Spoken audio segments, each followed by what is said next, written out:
Assalamualaikum warahmatullahi wabarakatuh. Salam sejahtera untuk kita semua. Salam sejahtera untuk seluruh sahabat-sahabatku, saudara-saudaraku sebangsa dan setanah air dimanapun Anda berada. Dari Sabang sampai Merauke, dari Miangas sampai Pulau Rote. Pada kesempatan kali ini saya akan mengulas yaitu mengenai Mufti Dia Al-Yamani, yaitu Syekh Syarafuddin Syamsuddin, yang merupakan ketua dari Rabithah Ulama Yaman, bukan Rabithah Alawiyah ini, Rabithah Ulama Yaman. Dan memang sudah ada pro kontra mengenai apakah akun yang saat ini kita temukan di Facebook itu merupakan akun yang asli atau yang bukan. Tetapi dari statement yang terakhir yang beliau tuliskan itu, dimana di sana kita menemukan bahwa beliau itu memiliki keinginan untuk mendatangi Indonesia ketika memang perangnya itu sudah selesai di sana. Dan beliau membicarakan tentang Indonesia ini dalam status Facebook yang terbaru. Yang satu diunggah hari kemarin, dan yang satunya itu 6 jam yang lalu. Sehingga dalam kesempatan kali ini saya akan mengulasnya, dan nanti akan saya tampilkan di layar agar sahabat-sahabat, agar teman-teman itu bisa memahami dari statement yang beliau sampaikan di dalam halaman YouTube-nya, halaman Facebook-nya, dimana beliau mengatakan langsung saja agar tidak berlama-lama. Dan terserah ini mau menganggapnya sebagai sebuah akun yang asli atau sebagai akun yang bodoh, itu bukan urusan saya. Setidaknya saya membacakan informasi yang terbaru, yang terupdate mengenai statement beliau tentang Indonesia dan gonjang-ganjing nasabnya Pak Alawi yang ada di Indonesia,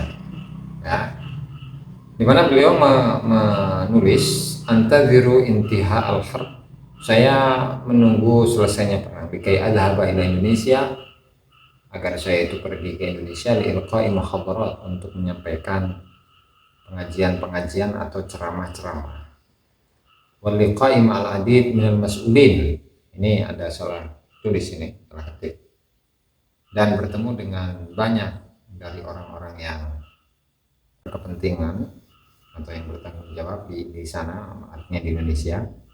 Karena laqad talaqaitu ad-da'wah, saya sudah menerima undangan, wa antadzirul fursah lidzahab, dan saya menunggu kesempatan untuk pergi ke sana, lifadhi, untuk membongkar, wa kashfi, dan menyingkap, zaifi man yadda'i annahu min hawashim, untuk menyingkap kepalsuan dari orang yang mengklaim dirinya sebagai bagian dari Bani Hashim, wasadati alil baitil adhar hunaka, dan juga yang klaim dirinya itu sebagai para sadat keluarga Nabi Muhammad SAW di sana.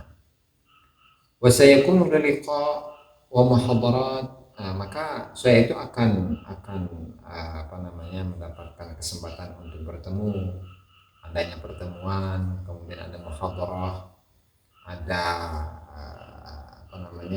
pengajian atau ceramah, dakwah, bil adillah wal barahin, dengan dalil-dalil dan dengan bukti-bukti.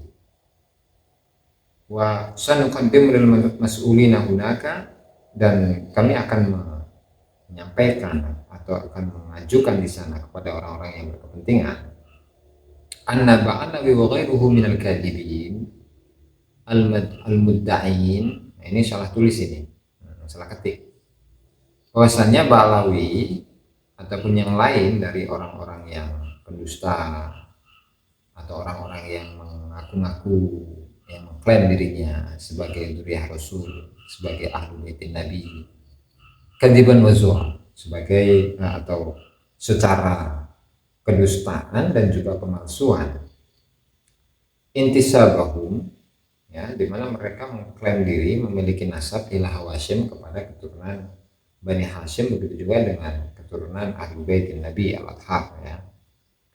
Innamahum kadzibun li ajli maslahatihim. Mereka itu hanya dusta karena adanya kepentingan maslahatihim ad-dunyawiyah, kepentingan keduniaan, material. Walau kana kadzalika bitazwir, meskipun hal itu adalah dengan kepalsuan. Artinya memang hal ini sudah tercium oleh beliau ini, atau setidaknya ini orang Yaman gitu kan, tercium oleh orang Yaman bahwa klaim-klaim kenasaban, kemudian juga menjual-jual nasab, kemudian memanfaatkan dari nasab itu sendiri untuk mendapatkan kepentingan dunia, itu sudah tercium di sana, sehingga isu ya atau efek pengaruh dari penelitian yang dilakukan oleh Kiai Haji Madudin itu tidak hanya ramai di Indonesia, tapi sampai ramai kepada atau di internasional, di Singapura, kemudian di Malaysia, begitu juga dengan di di Lailan Rasulullah di Yaman, di Hadramut, apalagi ya, tentu sudah mendengar isu-isu mengenai hal ini. Sampai di awal-awal tesisnya Kiai Haji Madudin itu ada satu risalah yang disusun oleh keluarga Ba'alawi yang kalau tidak salah penulisnya itu Amjad namanya, Habib Amjad Al-Habsyi atau apa itu, lupa saya. Yang di situ menjelaskan tidak disebut bukan berarti tidak ada, sehingga ketidakadaan nama Ubaidillah itu belum menjadi sebuah bukti bahwa Ubaidillah ini bukanlah keturunan dari Rasulullah SAW. Yang dalam kesempatan yang lalu itu sudah kita urai, sudah kita bahas ya mengenai hal ini. Nah, tinggal sahabat-sahabat atau teman-teman simak saja dalam konten-konten saya yang sebelumnya ya. Nah, kemudian yang terkait dengan Indonesia, begitu juga dengan polemik nasab yang sampai saat ini itu masih ramai disimak oleh sahabat-sahabat atau saudara-saudara, baik itu yang di Indonesia ataupun di daerah-daerah atau negara-negara yang lain. Maka ini menunjukkan bahwa ada upaya atau ada keseriusan dari beliau itu kan. Maka di sini juga Akhi al-Indonesi al-Karim, wahai saudaraku yang dari Indonesia yang mulia, sayatimu dzalika. Jadi ada satu orang yang memang menginbox beliau ya, chat beliau, kemudian chatnya itu diangkat oleh Syekh Syarafuddin Syamsuddin ini dalam akunnya, dalam akun Syekh Syamsuddin Syarafuddin di Diyar al-Yamaniyah. Narju min hadratkum ziarah Indonesia li muqabalati Syekh Madudin Utsman bi kashfi tazwir usul nasab al-maz'um min kibali Ba'alawi alladhi yadda'i annahu min dzurriyyatin Nabi sallallahu alaihi wasallam. Kemudian apa ini, bil amas sebenarnya tulisannya enggak kurang mungkin bil amas. Nah, karena kemarin atau sebelum-sebelumnya qad ahdatsal katsiran min al-qubur al-muzayyafah wa harrafat tarikh, syukran jazilan. Karena sebelum-sebelumnya itu banyak dibuat kuburan-kuburan yang palsu, banyak kuburan-kuburan palsu yang dibuat, dan juga membelokkan sejarah. Syukran jazilan, terima kasih banyak. Ya, ini dari Lukman ya, itu namanya Lukman, nggak tahu Lukman siapa itu ya. Maka di sini oleh beliau mengatakan, akhil Indonesia, wahai saudaraku yang dari Indonesia yang mulia, sayatimu dzalika halun. Di situ akan sempurna satu kondisi sanahatil fursah, dimana ketika kesempatannya itu luang atau lapang, wa sayakunu li ziarah, dan saya akan berkunjung li kasfi haqiqati nasab Ba'alawi, untuk menyingkap hakikatnya nasab Ba'alawi kama turidu, sebagaimana yang kalian inginkan. pernikahan. Wa ghairu ba'lawi dan begitu juga dengan nasab-nasab dari selain keluarga Ba'lawi juga. Alladzi kanu min sinaatil ihtilalat, di mana mereka itu merupakan hasil dari penjajahan. Wa fujatan, kemudian tiba-tiba mereka itu tahawwalu ila tazwiri ansabihim ila hawashim wa sadati al-baitil adha. Di mana tiba-tiba mereka itu berpindah untuk memasukkan nasab-nasab mereka kepada Bani Hashim, begitu juga dengan keturunan dari Ahlul Bait Nabi. Lil kadzib alaikum, untuk membohongi kalian, untuk menipu kalian. Wa nasyrit takhalluf, dan juga menyebarkan keterbelakangan. Ya, artinya ketika seseorang itu mentalnya sudah terjajah, maka ya mentalitasnya ya terbelakang. Itu. Wa nahbil mal, dan juga merampas harta. Wa tansyihiril uqul, dan juga pembodohan terhadap akal-akal manusia. Bi kitabat, baik itu dengan kitab-kitab, tulisan-tulisan, wa kalamin kadzib, dan juga omongan yang dusta.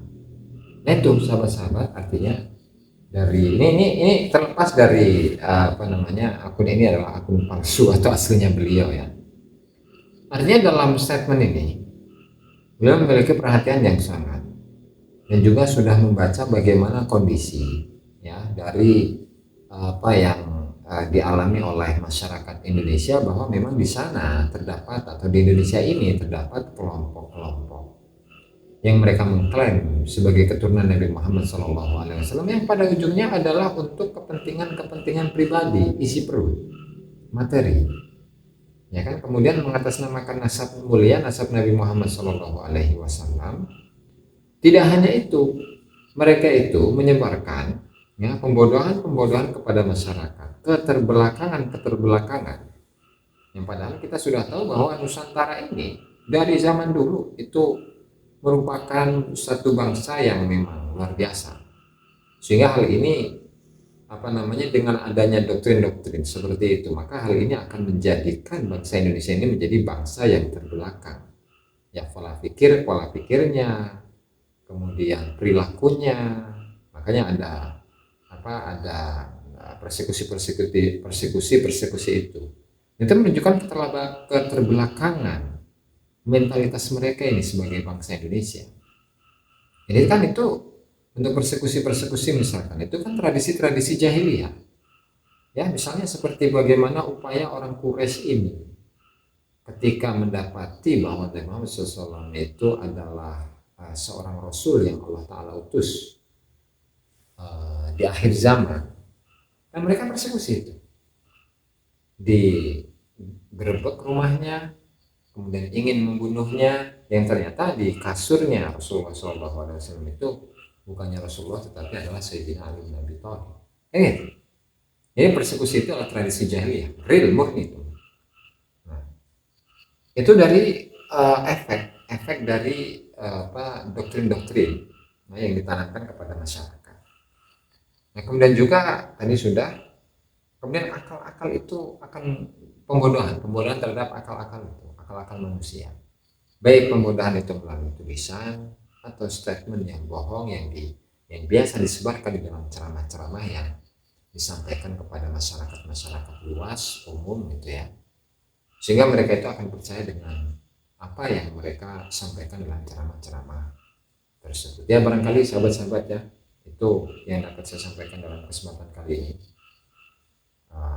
Terima kasih atas perhatiannya, dan mohon maaf yang sebesar-besarnya ketika ada kata-kata yang tidak berkenan.